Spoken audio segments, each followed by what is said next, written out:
jobs growth boosting our COVID recovery. Treasurer Josh Frydenberg joins us now from Canberra. Very good morning to you, Treasurer. Good morning. Nice to be with you guys. Well, good job numbers, but blood clot concerns, lack of supply, fired up GPs. Now we've got predictions the vaccination won't be complete until the end of next year. That's not so good. Well, we're in the middle of a pandemic and we face many challenges just as the rest of the world does, but we are in a better position on both the health and the economic front than nearly any other country in the world. And yesterday's job numbers were testament to that. The unemployment rate fell to 5.6%. We saw more than 70,000 new jobs created over the month of March. That's more than 2,000 new jobs every day. We've seen around 80% of those jobs go to women, around half those jobs go to young people. And when you consider that we were standing on the edge of the economic abyss last year with predictions that the unemployment rate could reach as high as 15%. This is really a sign that our economic plan is working and that we have come so far due to the amazing work of more than 25 million Australians. So, Josh, when you hear medical experts say, like they did yesterday, a respected medical expert, that it'll be the end of next year before the Australian population is fully vaccinated, what do you think? Well, we've got to do it as quickly as possible. We've also got to follow the medical advice. And, Karl, as you know... So is that unrealistic for you?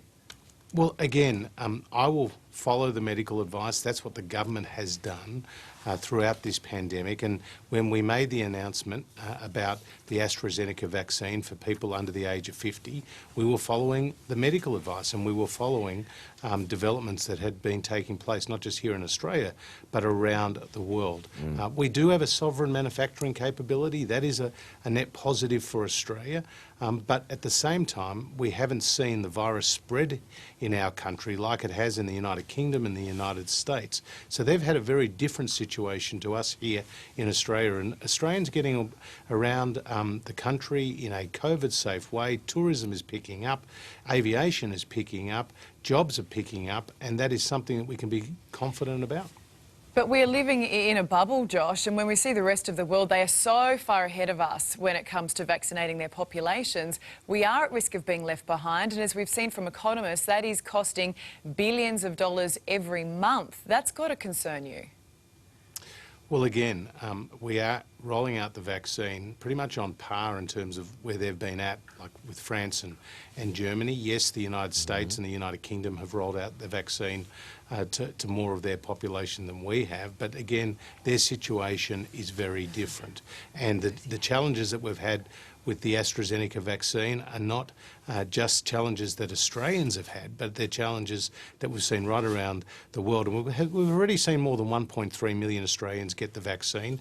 We've increased the rollout more than tenfold over recent weeks. We've gone from 30,000 a week to 300,000 a week. We now have 4,000 GPs that is distributing the jab. So we'll do it as quickly as possible. And the fact that the National Cabinet is now coming together more regularly will ensure that we can coordinate that rollout as effectively as possible. Look, Pfizer, as you would know, has come out too in the last 12 hours saying you'll probably need a booster. I mean, we haven't even got enough of the first one. I mean, this could take a year and a half to get done. Well, my sense is that the virus will be with the world for some time to come. And it's a real challenge, and no one should think that we're out of the crisis yet. And that is actually informing our thinking, Karl, with respect to the budget in just a few weeks' time.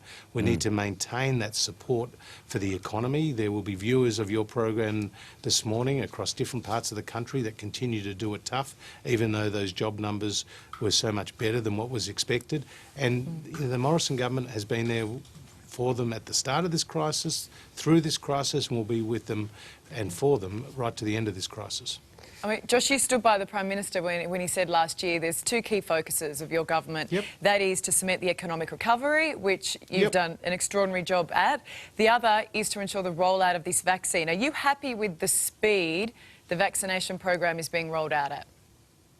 Of course we'd want to roll it out faster, and certainly our intention is to do that going forward, but we can only do so in a way that is safe and is based on the medical advice. The challenges that we've faced are challenges that other countries have faced as well. We always adopted a portfolio approach with respect to the vaccines to give Australians access to Pfizer, to AstraZeneca, to the Novavax vaccine. So we've always adopted a portfolio approach. We've invested billions of dollars in that approach. We've followed the medical advice, and I'm confident that the vaccine rollout will continue to build up pace. Okay, I guess you can only roll out a vaccine in the mass level if you've got mass vaccinations, and we just don't have them at this point, and certainly not enough of the Pfizer. When will home quarantine happen realistically? Well, again, the Prime Minister hinted at that yesterday. Again, that will be based on the medical advice.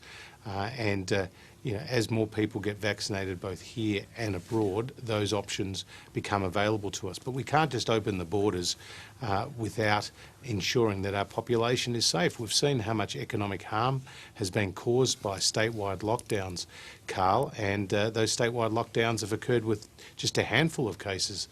So we really do need to ensure that the population is safe, and that will mean that our economic recovery continues, and we'll follow the medical advice with respect to some of these broader approaches when they become available. And Josh, I mean, we know that at some point, however far off it is, international borders will reopen again. Yes. Where's top of your list? Where are you going to go? That is a very good question. I'd probably have to take advice at home because I'd love to travel with my wife Amy because she's put up with a lot. But you know, it would be remiss of me not to mention all the great destinations here in Australia, and we love the beach in Lawn, actually, which is a drive away from us in Melbourne, and of course, you know, many Australians love to get around. I think it's a good thing though that so many Melburnians are travelling north to Queensland because that's boosting the tourism businesses in Cairns and the like, as well as travelling in our home state of Victoria. They're very smart people, Victorians, and when we say go overseas, we mean Stradbroke Island. So it's all doing a bit for the Australian economy. Good on you, Josh. Thanks for your time. Thanks, guys.